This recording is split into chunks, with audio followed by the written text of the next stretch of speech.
నెల చేయలేదు sir. Voter revenue అంటే రేపు వచ్చే నెల 2 కలిపేస్తామంటే మరి ఈ నెలగానే లేదంటారు. మరి ఏం చేయాలి సార్?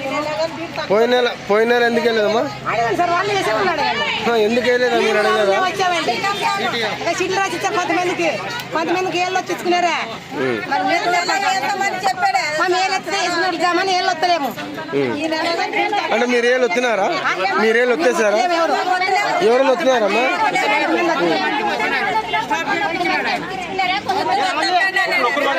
అంతకు ముందు తీసుకున్నారా బియ్యము? పోయిన నెల మాత్రమే తీసుకోలేదు. ఎంతమందికి లేదు మాటలు?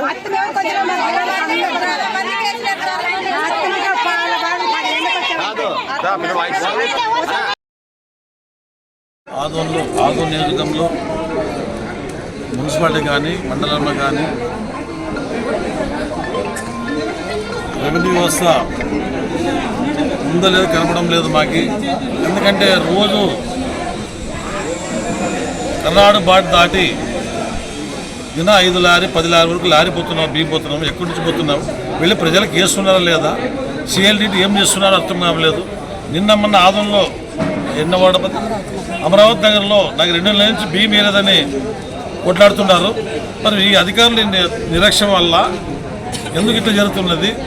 అధికారులు దీని మీద చాలా జాగ్రత్త తీసుకోవాలా. ఎందుకంటే ప్రభుత్వం ఎంతో ఇబ్బంది ఉంటే కూడా పేదలకు కడుపు కొట్టకూడదని ఫ్రీ బియ్యం ఇస్తున్నారు. ఆ బియ్యం పోయి మీ కర్ణాటక అమ్ముకుంటే ఇంకెక్కడి నుంచి ప్రభుత్వం బతుకుతుంది? ప్రజలు ఆడుంటారు.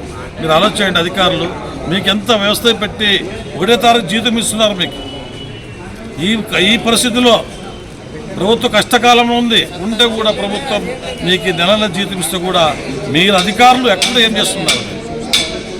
గేరికి పోతే బియ్యం వ్యాపారం అయిపోయింది. ఈ వ్యాపారం ఎక్కడి నుంచి వస్తుంది? అధికారులు ఏం చేస్తున్నారు? మీరు ఎక్కడి నుంచి? గోల్డెన్ నుంచే నిన్న సాయంకాలం గోల్డెన్ నుంచి 2 లారీ పోయినాం కర్ణాటక.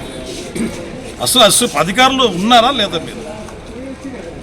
ప్రజలు ఈరోజు ఇంత ఇబ్బంది పడుతున్నారు బియ్యం కోసం జనము. మీరు ఇంతవరకు దాని చర్య లేకుండా బార్డర్లో రోజు నాకు వస్తుంటే 4 లారీలు ఎదురుతాను నాకు బియ్యం లారీ.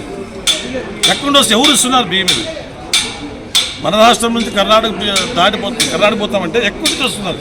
ఎవరు ఇస్తున్నారు బియ్యం? ఇది డీలర్ది నెగలేట, అధికారులు నెగలేట, ఎక్కడి వస్తున్నారు? మీ మీద చర్య తీసుకోవాలని సబ్ కలెక్టర్కి మేము ఈరోజు గ్రీన్ హిల్స్లో మెమోరాండం ఇచ్చడం జరిగింది. రాబోయే రోజులు ఇట్లా వస్తే ఎందుకంటే అధికార పార్టీ మాది. మా సీఎం రాత్రిపడి కష్టపడుతున్నారు ఈ రాష్ట్రం కోసం. నిద్ర లేకుండా కష్టపడుతున్నారు. ఇచ్చిన హామీలు కానీ ప్రభుత్వ పరంగా ఆర్థికంగా ఇబ్బంది ఉంటే కూడా ఎక్కడ భయపడకుండా అని చేస్తుంటే మీరేం చేస్తున్నారు? మీరు చర్య తీసుకోవాలి. ఇది ప్రూఫ్ చేసి రేపు అధికారులు ఫుడ్ ఇన్స్పెక్టర్ డిప్యూటీ తహసీల్దార్ గారిని దీని మీద ఎన్క్వైరీ చేసి సస్పెండ్ చేయాలని కోసం మా ప్రెసిడెంట్ టీవీ ఛానల్ ని లైక్ చేసి షేర్ చేసి సబ్స్క్రైబ్ చేసుకోండి.